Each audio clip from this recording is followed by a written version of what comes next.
Welcome back friend. तो math के 100 objective प्रश्न है यहाँ पर, जिसको मैं आज काफ़ी सुपर लॉजिक तरीके से सॉल्व करूँगा और आप लोग कैसे आसानी से मैथ के ऑब्जेक्टिव प्रश्न को सॉल्व कर सकते हैं वो मैं आपको फ़िलहाल इस वीडियो में दिखलाने जा रहा हूँ। तो बिल्कुल सभी प्रश्न को ध्यान से देखिए, क्योंकि हर एक प्रश्न में मैं आप लोगों को एक सुपर लॉजिक देने जा रहा हूँ। तो सबसे पहला यहाँ पर आप लोग देख रहे हैं कि आप लोगों को 100 ऑब्जेक्टिव प्रश्न पूछे जाएंगे, जिनमें आपको 50 सही करने हैं।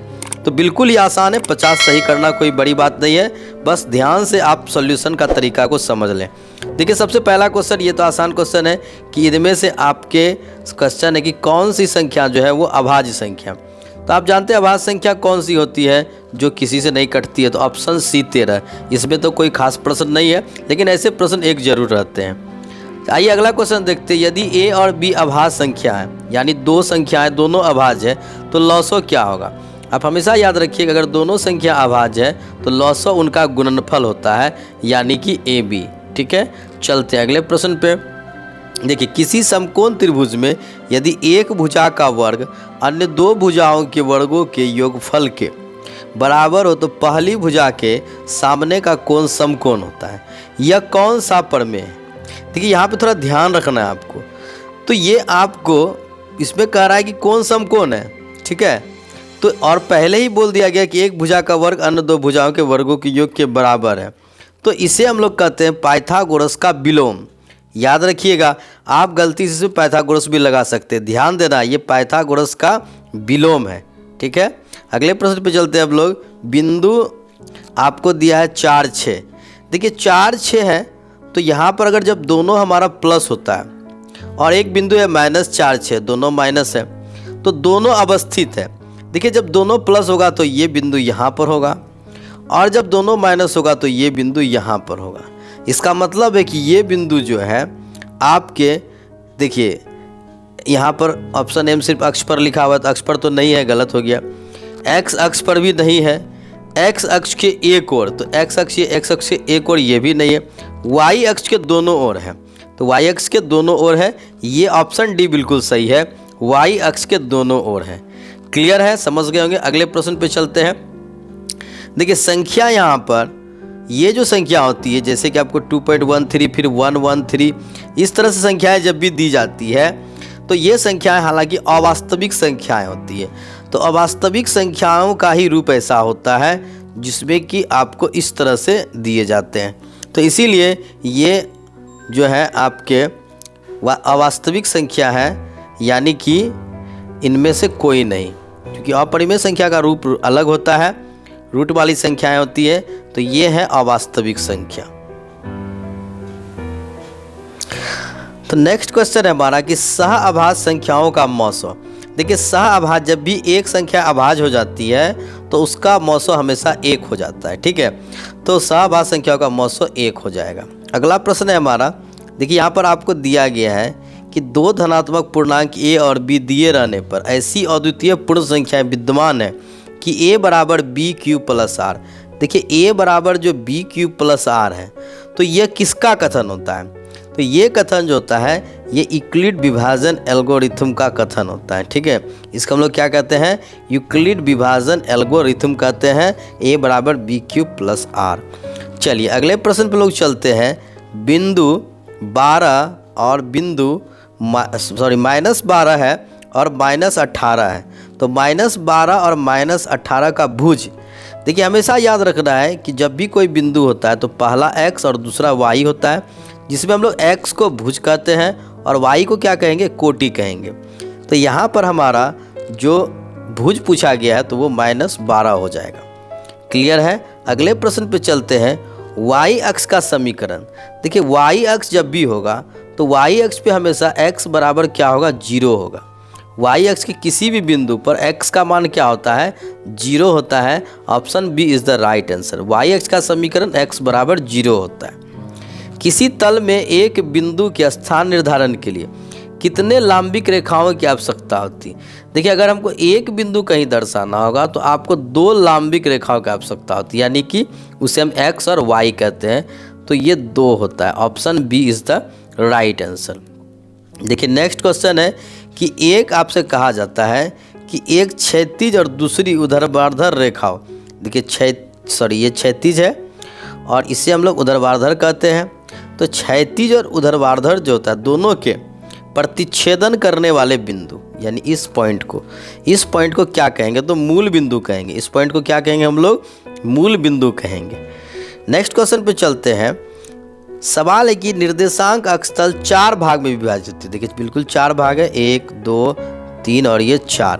प्रत्येक भाग को क्या कहेंगे? तो चतुर्थांश कहेंगे। यानी 4 अंश में चारों एक अंश है, इसलिए चतुर्थांश। ठीक है, हर भाग चौथा अंश होता है।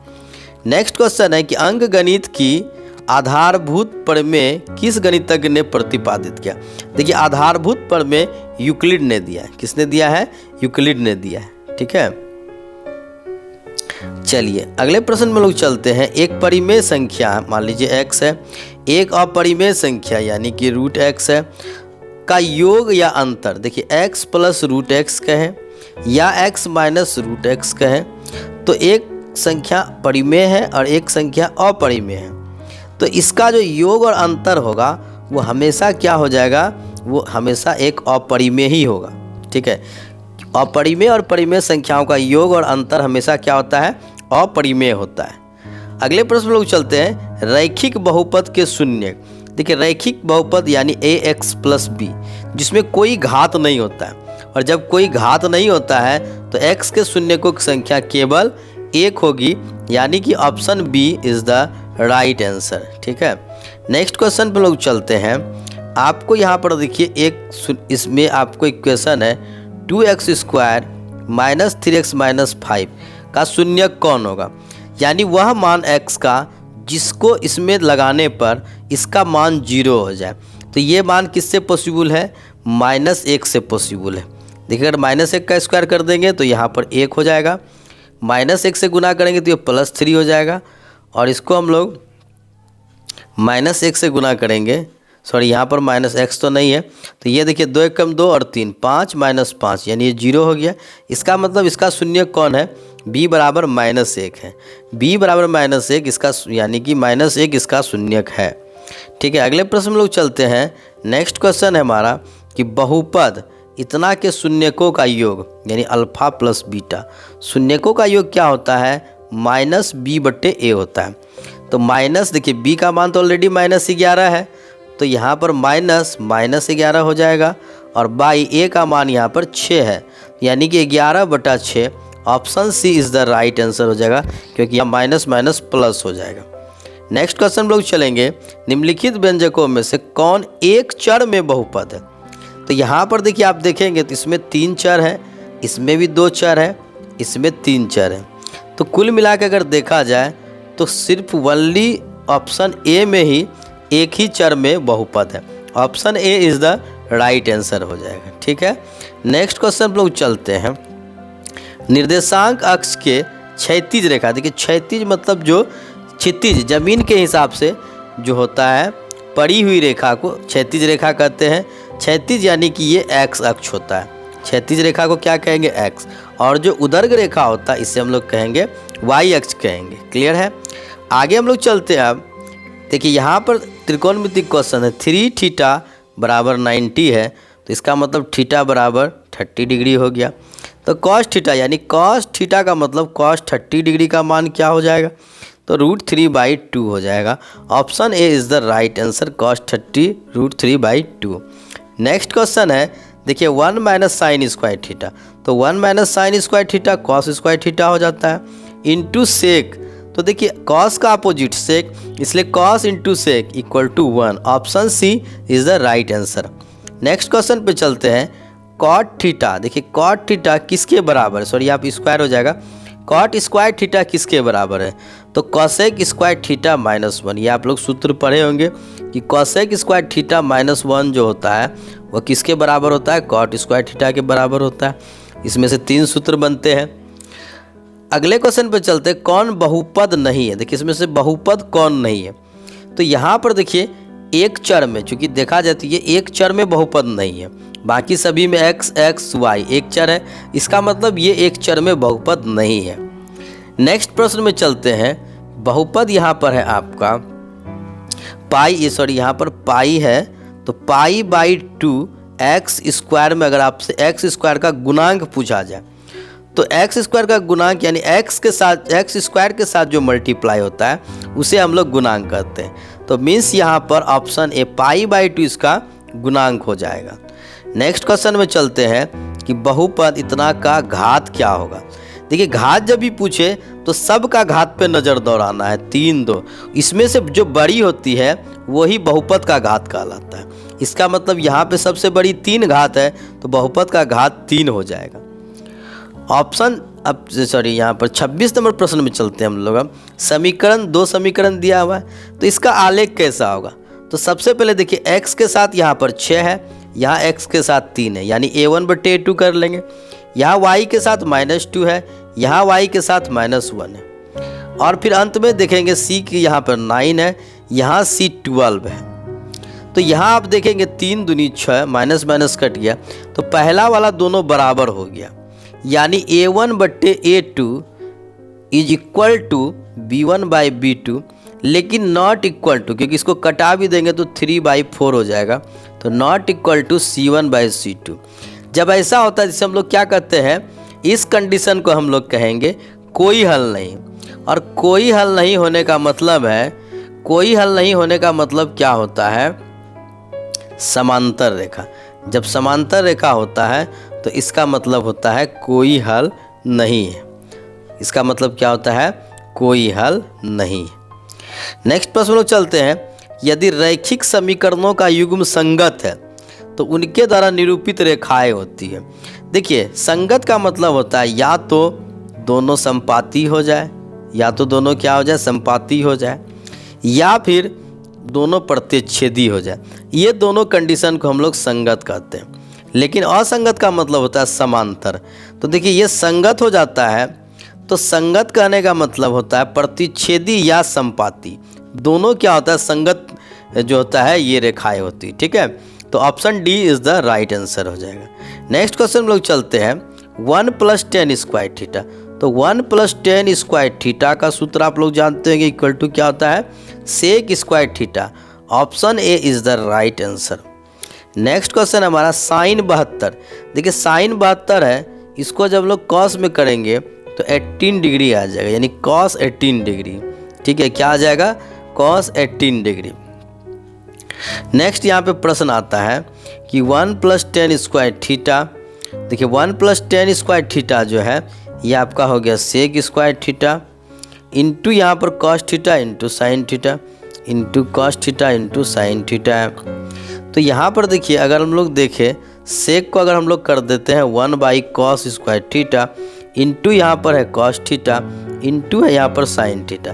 तो इस cos से यहाँ पर कट के एक cos हमारा नीचे बच जाएगा यानी sin/cos इक्वल टू क्या हो जाएगा, tan थीटा हो जाएगा। Option C is the right answer. यहाँ पर देखिए tan स्क्वायर थीटा यहाँ पर माइनस वो मिस प्रिंट है। नेक्स्ट क्वेश्चन पे चलते हैं हम लोग। अगर आपको यहाँ पर है 1 - sin स्क्वायर थीटा, इसका मतलब ये cos स्क्वायर थीटा हो गया इंटू सेक स्क्वायर थीटा। तो इस दोनों को मल्टीप्लाई, cos का अपोजिट सेक है, इसलिए यहाँ पर आपका ऑप्शन बी यानी कि 1 हो जाएगा इसका मान। नेक्स्ट क्वेश्चन है कि भूमि से 100 मीटर की ऊंचाई, देखिए भूमि से 100 मीटर की ऊंचाई हो गया ये, 60 डिग्री के उन्नयन कोण पर उड़ती पतंग की डोरी, देखिए ये पतंग उड़ेगा इस तरह से, तो पतंग की जो ये डोरी है इसकी लंबाई क्या होगी। ऊंचाई पतंग की 100 मीटर है, ठीक है, और ये 60 डिग्री के एंगल पर है। तो देखिए यहाँ पर 60 डिग्री अगर हम लोग इसमें देखते हैं साइन 60 डिग्री p/h ले लें, ठीक है, तो साइन 60 डिग्री हमारा √3/2 हो जाएगा। p/h, p हमारा 100 है, बाई यहाँ पर आपका ये h का मान निकालना। तो यहाँ पर आप देखते हैं h √3 इक्वल टू हमारा 200 हो जाएगा यानी h इक्वल टू 200/√3 यानी option C is the right answer. 200/√3 metre इसका हो जाएगा सही जवाब। नेक्स्ट क्वेश्चन पे चलते हैं। 12 मीटर के ऊंचे खंबे की जमीन पर परछाई 4 है। देखिए 12 मीटर का ये खंबा है और परछाई कितनी है, 4√3। देखिए P और B है, अगर हम P/B कर देते हैं, ठीक है, तो यहाँ पर देखिए 4 × 12 और √3 से ये √3 बार में कट गया, तो √3 मान निकलता है। तो √3 जो होगा वो कितने डिग्री पे होता है, 60 डिग्री पे। tan 60 डिग्री √3 होता है। Option A is the right answer. ठीक है, नेक्स्ट क्वेश्चन पे चलते हैं। आपको यहाँ पर दिए गए दो चर एक्स वाई में समीकरण है आपका ax + by + c के वास्तविक संख्या के समुच्चय में कितने हल होंगे। देखिए, जब भी ऐसा समीकरण होता है तो इसके अनंत हल होते हैं, यानी कि 1 2 3 नहीं, इनमें से कोई नहीं, इसके अनंत हल होते हैं। नेक्स्ट प्रश्न है यहाँ पर कि रैखिक समीकरण में चर के घात की संख्या। देखिए, मैंने आपको पहले बताया था जब रैखिक समीकरण होता है तो चर पे इसका एक मान होता है, केवल एक घात होता है। Option A is the right answer. Next question है हमारा कि एक नोटबुक की कीमत कलम की कीमत से 2 गुनी है। देखिए, नोटबुक की कीमत x मान लेंगे तो कलम की कीमत से दुगनी है, यानी 2y। y कलम की कीमत है, तो एक नोटबुक यानी x की कीमत y के 2 गुनी के बराबर है। तो अगर हम लोग यहाँ पर 2y को इस तरफ कर ले तो x - 2y = 0। तो ये कौन सा कथन हो जाएगा, ऑप्शन ए सही हो जाएगा। क्लियर है, चलते हम लोग नेक्स्ट प्रश्न पे। किसी मीनार की ऊंचाई 10 मीटर, ये देखिए 10 मीटर मीनार की ऊंचाई है, और सूर्य का उन्नयन कोण यहाँ से कितना डिग्री है, ये 45 डिग्री है। ठीक है, तो मीनार की छाया की लंबाई, देखिए जब 45 डिग्री होगा तो जितना हाइट होगा उतना ही परछाई बनेगा, यानी 10 metre. Option D is the right answer. 45 degree जब भी होता है तो आपका पी और बी हमेशा बराबर हो जाता है, याद रखना है। ठीक है, नेक्स्ट क्वेश्चन पे चलते हैं हम लोग। नेक्स्ट क्वेश्चन है, यदि एक उदग्र खंभे की ऊंचाई और उसकी भूमि पर छाया की लंबाई समान है। देखिए, उदग्र खंभा और छाया दोनों का लंबाई समान है, तो ये कब होता है, अभी मैंने आपको बताया, ये 45 डिग्री सूर्य के उन्नयन कोण होने पर ऐसा संभव है। नेक्स्ट क्वेश्चन में चलते हैं हम लोग। क्वेश्चन है, 2 खंभे 13 मीटर और 7 मीटर। देखिए, एक 7 मीटर का खंभा है, ये 7 मीटर और ये कितना है, 13 मीटर है। ठीक है, अब इस पर देखिए एक 7 मीटर और एक 13 मीटर का खंभा है। तो यहाँ पर आप देखिए बोल रहा है कि यदि इनके पादों के बीच की दूरी 8 मीटर, यानी कि ये जो है ये कितनी दूरी है, ये 8 मीटर है। उनके सिरों यानी ये दूरी निकालनी है हम लोग को। देखिए, ये 7 है और ये पूरा 13 है। अब यहाँ पर देखिए ये 7 है तो यहाँ तक 7, तो यहाँ 6 हो जाएगा। और देखिए पाइथागोरस प्रमेय के हिसाब से जब P और B 6 8 होगा तो कर्ण 10 हो जाएगा, यानी सिरों की जो बीच की दूरी होगी वो 10 मीटर हो जाएगी। Option A is the right answer. Next question देखते हैं हम लोग। यदि जीवा ए बी वृत्त के केंद्र पर 60 डिग्री कोण अंतरित करता है।